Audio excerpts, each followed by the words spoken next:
My mother-in-law changed my baby's middle name on the birth certificate while I was still recovering from emergency surgery, then told everyone I agreed to it.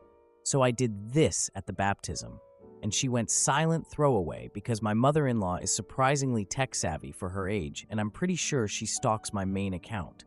I, female, 28, have been with my husband Sean, male, 30, for 5 years, married for 3. We met in grad school and have a pretty solid relationship, except when it comes to his mom, Teresa, female, 62. So I just had a baby 3 weeks ago, our first, via emergency C-section because I developed severe preeclampsia at 38 weeks. The whole thing was honestly terrifying. My blood pressure was through the roof, and the doctors were really concerned. I won't get into all the medical details, but basically, I ended up losing a lot of blood during after surgery, and they had to keep me sedated for like a day and a half while they got everything under control. Not exactly the birth experience I was hoping for, you know. Anyway, I'm still recovering. C-section recovery is no joke, by the way. They literally cut through all your abdominal muscles, like what the frick, and trying to adjust to life with our daughter Lily. Or should I say Lily Elizabeth, apparently, because I just found out my mother-in-law completely changed my daughter's middle name on the birth certificate while I was unconscious. Some background. My mom died from breast cancer when I was 16. She was literally the most amazing person ever, and I miss her every single day. She always wore lilies of the valley in her hair for special occasions. I know, sounds like something from a movie, but she actually did this, which is why we chose Lily as our daughter's first name, and we decided on May for the middle name because that was my mom's name. This was super important to me, and Sean knew this. We had talked about it for months. So the birth certificate finally arrived in the mail yesterday, and I opened it expecting to see Lily Mae Johnson, and instead see Lily Elizabeth Johnson. I honestly thought it was a clerical error at first, like maybe someone misheard at the hospital. But then we had this family dinner tonight. Mother-in-law invited herself over, as usual, and I casually mentioned the birth certificate mistake and asked if she knew anything about it. She got this weird, proud smile and told me it wasn't a mistake. She explained that Elizabeth has been a family name for generations in her family and was more meaningful than what she called just a sentimental choice. She was talking about my dead mother as just a sentimental choice. I told her we specifically chose May to honor my mother, and she claimed I had agreed to the change before my surgery. This is complete bullshit. I would never agree to that. Ever. She kept saying I must have forgotten because of the medications and stress. Sean just sat there looking uncomfortable, suggesting we talk about it later. Later. This is our daughter's name we're talking about. Then she told us she'd already told the entire family and sent out fancy birth announcements with Elizabeth on them, without asking us. I can't even process this. After she finally left, I confronted Sean. Turns out he signed some paperwork while I was sedated, but claims he was so worried about me, it was serious, that he didn't really read everything properly. This isn't the first time he's avoided confrontation with his mom. It's a pattern with him because his dad left when he was 8 and she raised him alone, so he feels guilty about standing up to her. I usually avoid conflicts. My coworkers would laugh at this because last year I called out my supervisor for taking credit for my design work, and I once cut off a friend who kept borrowing money and never paying it back. But those were different. Those were justified. But this feels so much bigger than normal mother-in-law problems. This is literally erasing my mother's memory from my daughter's name. And now Teresa is telling everyone I'm just being hormonal and difficult. She's got all these family members thinking I've lost my mind. Sean's sister Jenny hasn't said anything either way, which I'm taking as her siding with Teresa. And it gets worse. Lily's baptism is scheduled for 2 weeks from now at Teresa's church, where she's been some kind of super member for 30+ years. She's already planning everything, of course. And I just know she's going to make a huge deal about Lily Elizabeth to everyone there. I'm still not even physically recovered from major surgery.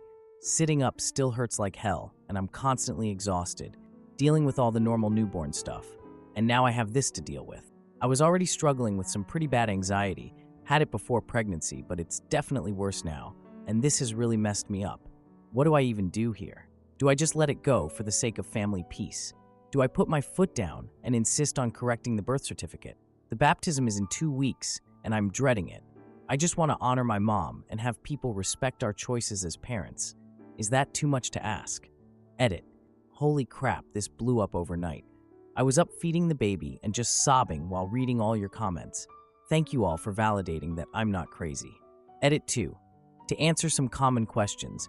Yes, we can legally change it back, but it involves paperwork and fees, because of course it does.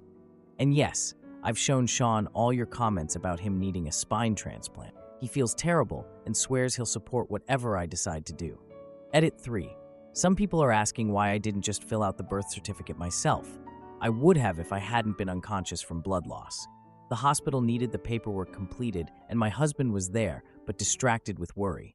That's when my mother-in-law swooped in and took over. Edit 4.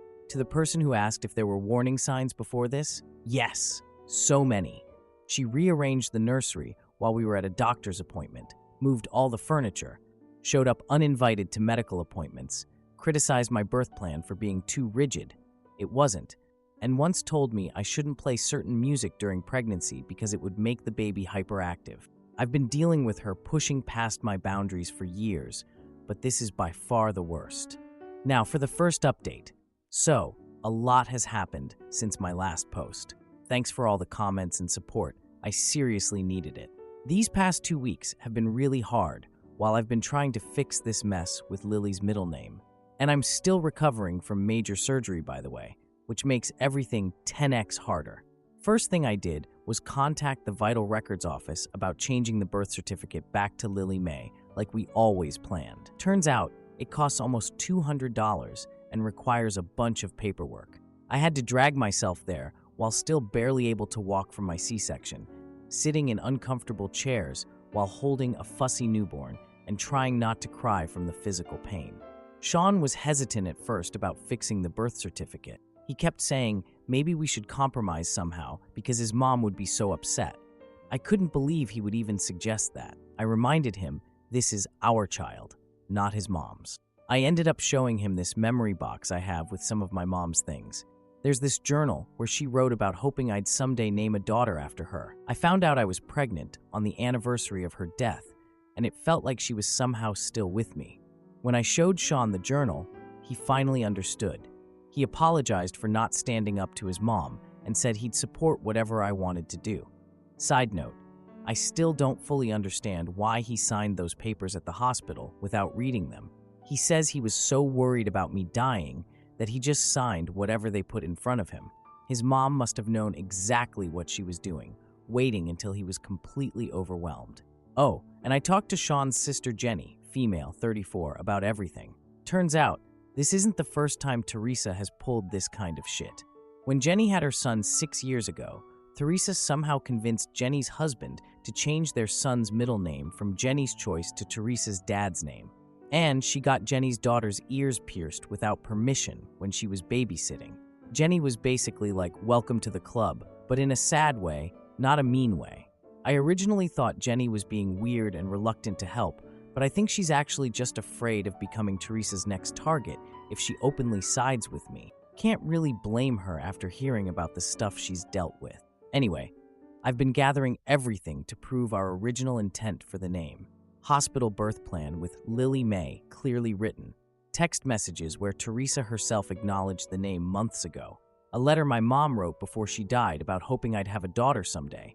Photos of my mom wearing her Lily of the Valley flowers.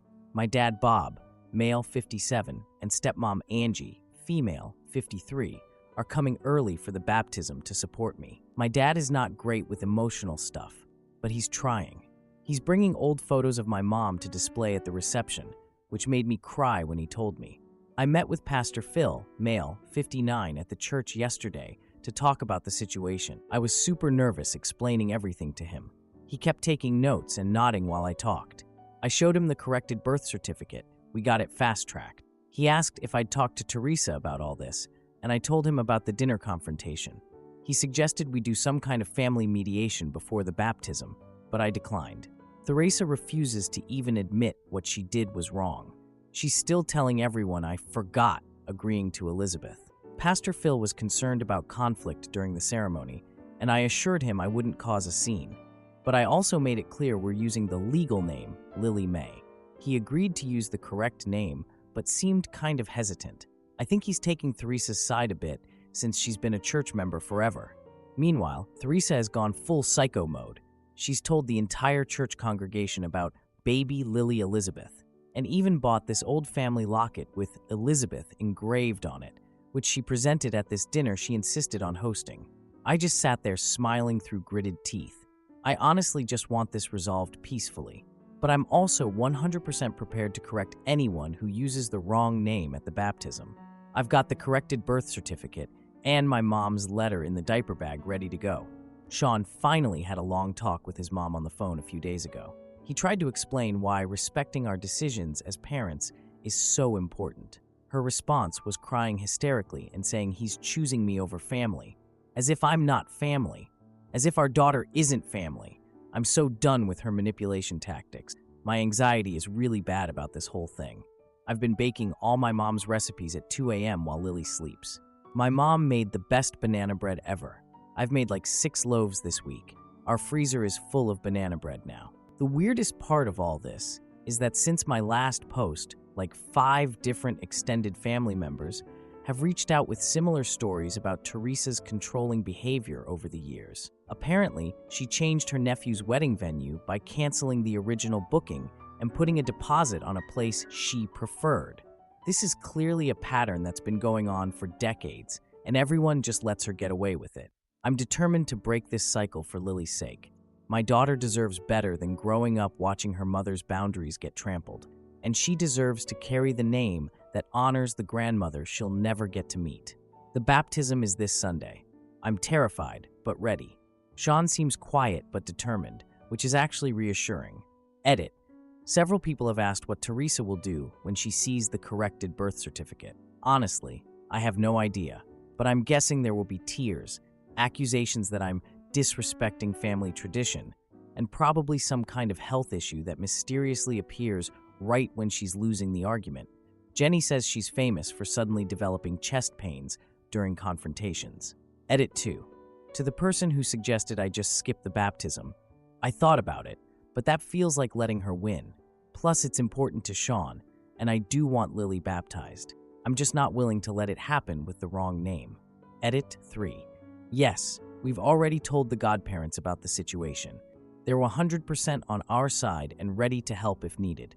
My friend actually offered to accidentally spill wine on Theresa if she makes a scene, which made me laugh for the first time in weeks. Edit 4. Someone asked if I've considered therapy to deal with all this. Yes, I've actually already contacted a therapist who specializes in postpartum issues and family dynamics. First appointment is next week. Sean is coming too. We clearly need some professional help with establishing boundaries with his mom. Edit 5. The crazy thing is, if Theresa had just asked about incorporating a family name, we might have considered it. But the sneaky way she did this makes me never want to compromise with her on anything ever again. Now for the second update. So it's been a few days since the baptism, and I'm finally able to sit down and write this, in between feedings and diaper changes. First of all, thank you so much to everyone who commented on my last post. I read all your messages during those 3 a.m. feeding sessions, and they really helped me feel less crazy about this whole situation. Okay, so the baptism. Where do I even start? I barely slept the night before, partly because Lily was super fussy, growth spurt maybe, but mostly because I was having like full-on anxiety attacks about confronting Theresa. I kept imagining all these worst-case scenarios where she'd make a huge scene and ruin everything. My dad and Angie, stepmom, arrived at our house super early Sunday morning to help. My dad is, well, he's not great with emotional stuff. He's been that way ever since my mom died when I was 16. He tried to give me this weird pep talk that was basically all sports metaphors.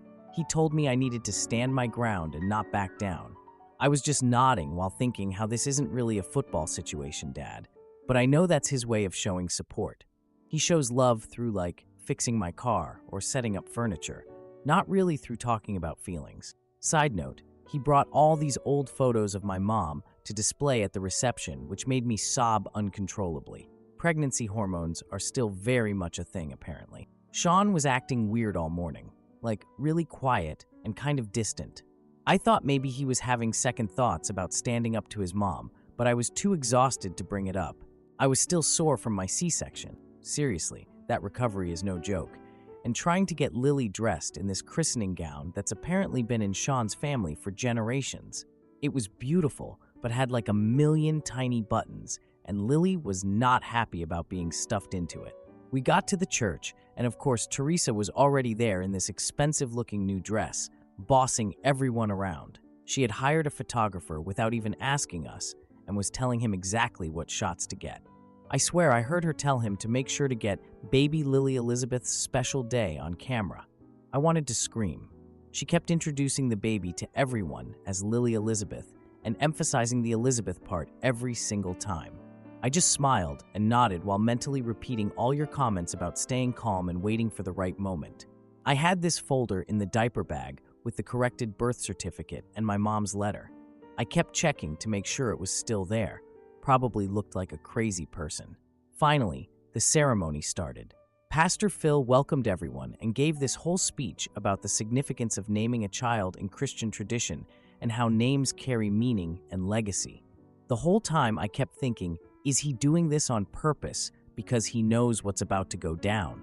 Then came the moment. Pastor Phil asked us to state our child's full name for the baptism. I took a deep breath and said clearly, Lily Mae Johnson. You guys, I swear you could hear Teresa gasp from the front pew, like a dramatic movie-style gasp.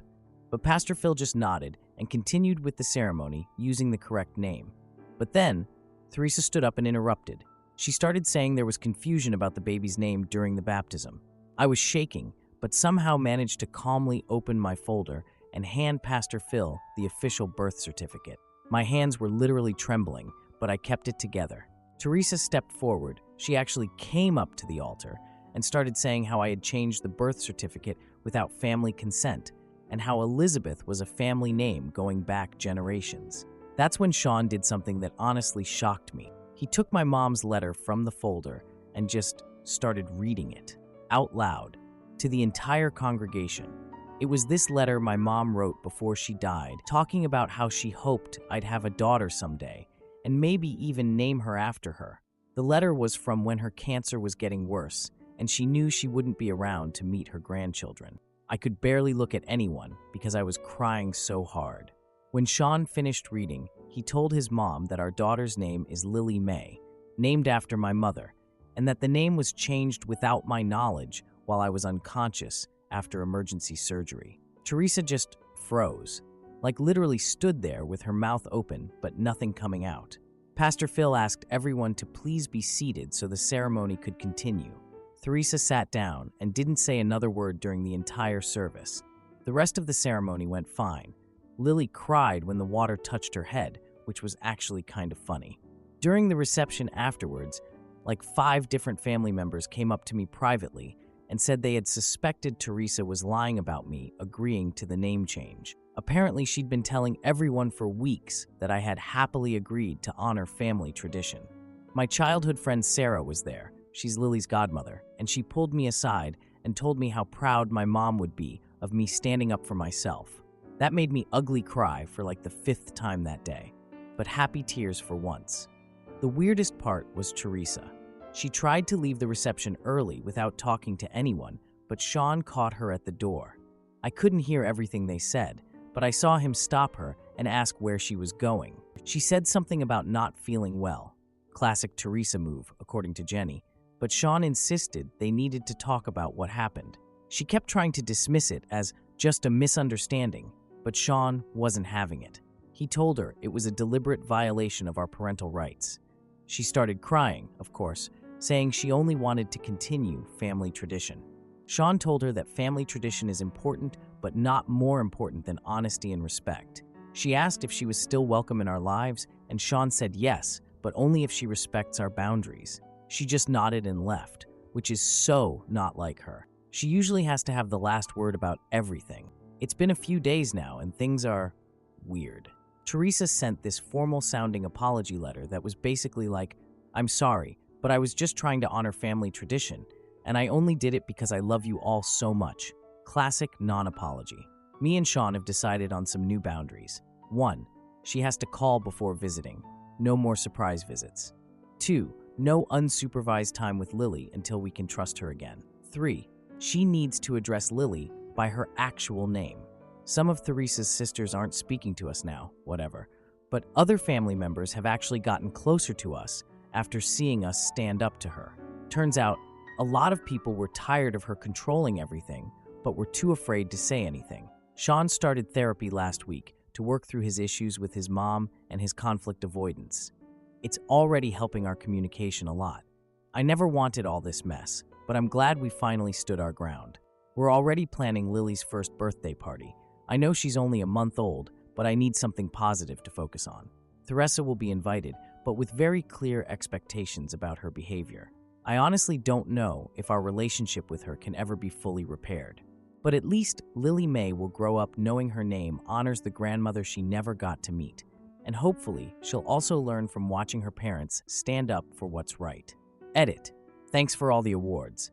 Never expected this saga to resonate with so many people. Edit 2. To answer some common questions, yes, we're keeping the boundaries firm even though Theresa has already tried to drop by twice this week without calling first.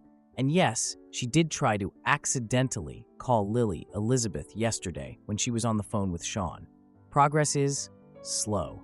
Edit 3. Several people asked if Pastor Phil knew what was coming. I honestly think he did. When I met with him before the baptism, he seemed really concerned about conflict during the ceremony. I think he was caught between supporting a longtime church member, Theresa, and doing the right thing. In the end, he did use Lily's correct name, so I'm giving him credit for that. Edit 4. Someone asked if I'm still mad at Sean for signing the papers in the first place. Honestly, a little bit, yeah. I understand he was worried about me dying and wasn't thinking clearly, but it's hard to completely let go of the fact that he let his mom do this. We're working through it in therapy. It helps that he really stepped up at the baptism. Like, reading my mom's letter was completely his idea, and I had no idea he was going to do that. Edit 5. For those saying I should go no contact with Theresa, believe me, I've considered it, but Sean isn't ready for that, and I'm trying to respect that it's his mom. The compromise is our strict boundaries. If she violates them again, though, well, we'll cross that bridge when we come to it.